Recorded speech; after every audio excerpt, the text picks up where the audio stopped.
Hi guys! Andito ko ngayon sa saan ba lugar to? Bad Frederiksdal.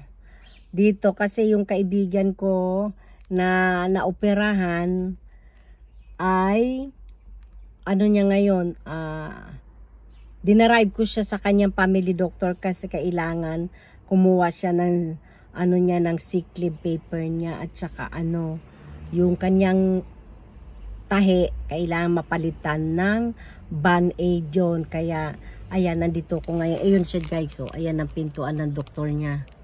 So, hintay-hintay muna tayo. Kumusta na kayo dyan, mga bebe? Ay, nako, ang ganda ng araw dito guys. So, tignan mo guys. Naka-parking ako dito sa Madamo, oh. Yan, Diyos ko, ang init ngayon. Kailangan i-enjoy na yung mga araw na mainit kasi next month ay mag-change na dito ng climate. So the summer is end of next month guys, pero hindi na magwe-weather, hindi na mag-iinit ng ganito kainit ngayon. Today is 29 degrees. Bukas 30 degrees guys. So kaya yun. Alam niyo ba guys, dito sa mga family doctor dito, kailangan kasi dito may family doctor ka. Kasi bago ka pupunta sa ibang doktor, kailangan pumunta ka muna sa family doctor mo tapos hihingi ka ng referral. Halimbawa, punta ka sa orthopedic, kailangan mo ng referral galing sa family doctor mo na para mabigyan ka kaagad ng appointment sa ibang doktor. Kasi pag wala kang referral na galing sa family doctor mo guys, matagal ka bago ka makakuha sa kanila ng appointment. Lalo na pag hindi kanila pasyente. Kanya abutin ka ng 2 months, 3 months, ganyan. So, kaya dito, pag pumunta ka, kailangan may the appointment dito guys, sa Germany, pag pumunta ka sa mga doktor, kailangan may appointment ka. Hindi ka basta-basta pupunta dyan na parang same ng Pinas. No. Here is mid appointment. Ayan. Tapos ngayon, pagkagaling namin dito guys, pupunta naman kami sa orthopedic doctor niya.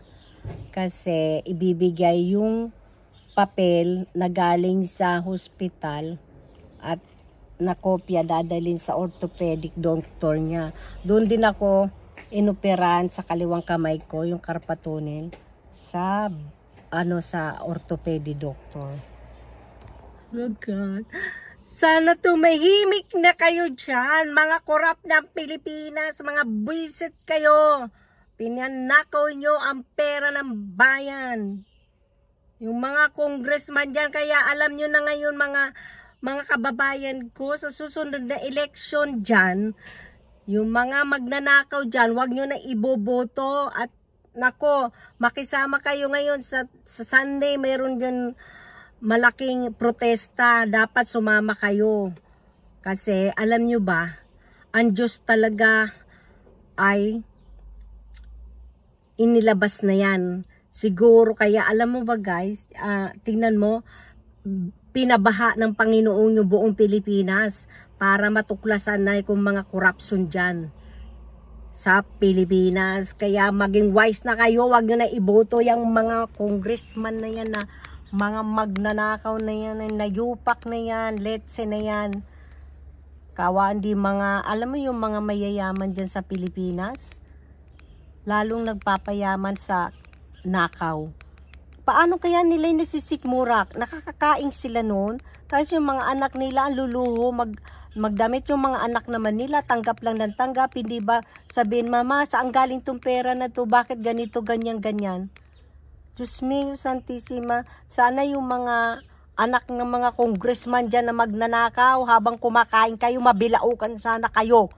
Nang magkatepok-tepok na kayo, buisit kayo dyan.